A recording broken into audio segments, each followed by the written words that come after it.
বেগুন, কাঠকলা এগুলো বাদ দিয়েছে এবং নতুন কিছু প্রতীক তারা অন্তর্ভুক্ত করেছে। আমরা একটি স্বাধীন ইসি প্রতিষ্ঠার জন্য দীর্ঘদিন লড়াই করে যাচ্ছি। এর মধ্যেই আপনারা জেনেছেন যে ইসির যে তালিকা লিস্টগুলো রয়েছে, যে প্রতীকগুলো নির্ধারণ করে থাকে তারা, সেটা সংশোধনের জন্য আমরা ফাইট করে যাচ্ছি। এখানে অযাচিত কিছু প্রতীক তারা আগে অ্যানলিস্ট করেছিল, ইতিমধ্যেই তারা বেগুন, কাঠকলা এগুলো বাদ দিয়েছে এবং নতুন কিছু প্রতীক তারা অন্তর্ভুক্ত করেছে। সেখানে আমরা একটা প্রতীক দেখতে পেয়েছি, শাপলা কলি নামে একটা প্রতীক রয়েছে। আমরা আজকে আমাদের পছন্দের তালিকায় প্রথমে রেখেছি শাপলা, দ্বিতীয়ত রেখেছি হলো সাদা শাপলা, তৃতীয় রেখেছি হলো শাপলা কলি। অর্থাৎ আমাদের প্রার্থিত প্রতীকের মধ্যে যদি কোনো অন্য দল আবার এটার জন্য আবেদন করে তাহলে শাপলা কলি নিয়ে একটা সিমিলারিটিস তৈরি হবে। সেই জন্য হলো আমরা এটা আবেদনের মধ্যে আজকে দিয়ে রেখেছি। তবে আমাদের পছন্দের প্রথম জায়গাটা আমরা রেখেছি শাপলা, দ্বিতীয় রেখেছি সাদা শাপলা, তৃতীয় রেখেছি শাপলা কলি। এবং নির্বাচন কমিশন হলো খুব ধীরগতিতে তারা চলাফেরা করছে। আমাদের অনেক আগে আমরা অ্যাপ্লাই করেছিলাম, এই পর্যন্ত এটাকে তারা কোনো সমাধান করতে পারে নাই। তো আমরা তাদের কাছে আহ্বান জানিয়েছিলাম দ্রুত গতিতে এই বিষয়ে সমাধান করে। আমরা ইলেকশনের ডামাডোল অলরেডি বাংলাদেশে শুরু হয়েছে। আমরা ইলেকশনের ফেজের মধ্যে যেতে চাই এবং ফেব্রুয়ারি ইলেকশনটা যাতে সুন্দরভাবে বাস্তবায়ন হয় আমরা অংশগ্রহণ করতে চাই।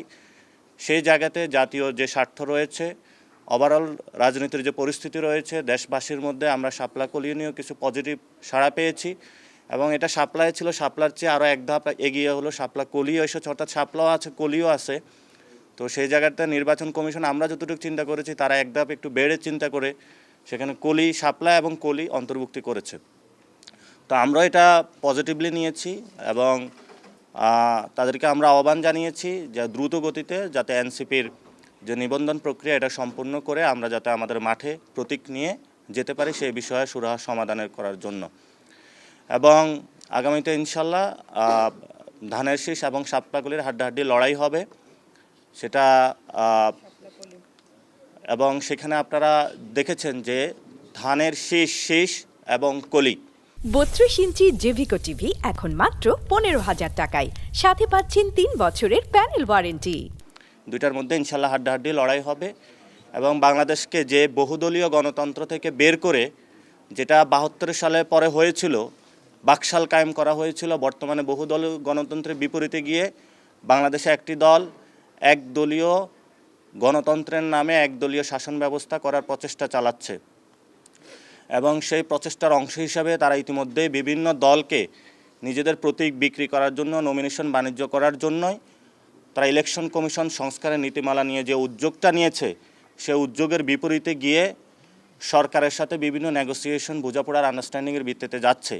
সেখানে আমরা নির্বাচন কমিশনকে বলছি, নির্বাচন যে কোনো দলের নির্বাচন প্রতীক কোনো নমিনেশন বাণিজ্যের প্রতীক হতে পারে না।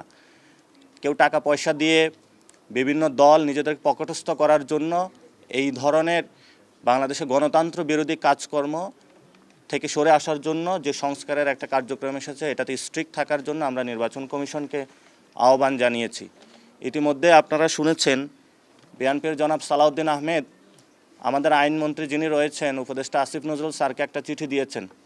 সেখানে ওনাদের গোপন প্রেমের কথা ওনারা বলেছেন যে আপনি আমাকে আশ্বস্ত করেছেন, কিন্তু আপনার আশ্বস্ত পেয়ে আমি চুপ ছিলাম, কিন্তু পরবর্তীতে দেখলাম যে আপনারা হলো বিভিন্ন প্রতীকে সবাই ইলেকশন করতে পারবে, এই বিষয়ে মর্মে আমাদের কাছে সংবাদ এসেছে। আপনাদের কাছে সবার এই চিঠি গিয়েছে, আপনারা দেখেছেন। তা আমরা আইন মন্ত্রণালয়ে যিনি রয়েছেন এবং বিভিন্ন রাজনৈতিক দলে যারা ব্যক্তিবর্গ রয়েছেন, আপনাকে রাষ্ট্র হলো নিজেদের গোপন প্রেমের কারখানা বানাবেন না। এর জন্য আমরা তাদের কাছে আহ্বান জানাবো, যেই কাজটা হলো আইন মন্ত্রণালয় থেকে হয়েছে এটা বাংলাদেশে একটা নজিরবিহীন ঘটনা।